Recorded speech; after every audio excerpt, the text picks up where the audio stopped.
Ֆրանսիայի ֆինանսների նախարարը պաշտոնանկ էր արվել դստերը իր նախարարությունում աշխատանքի տեղավորելու համար։ Հենց բացահայտվեց, մեկ օր ավել չմնաց, անմիջապես հրաժարական տվեց սկանդալից խայտառակությունից խուսափելու համար։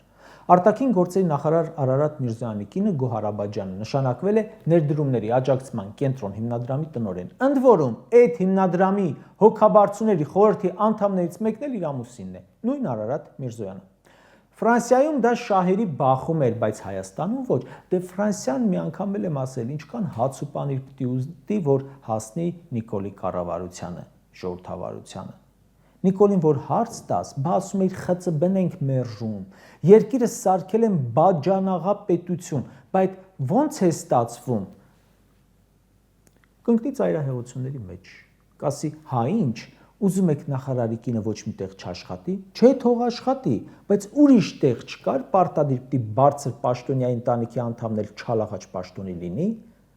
ասում է ով լավ աշխատանք չունի, ուրեմն մրցունակ կրթություն չի ստացել։ Այդ այսինքն սաղ ժողովուրդ հանմրցունակ է, դուք ՔՊԱ-ականներով 18-ից հետո ավարտել եք տնօրեն ու դեպուտատ դառնալու ֆակուլտետը,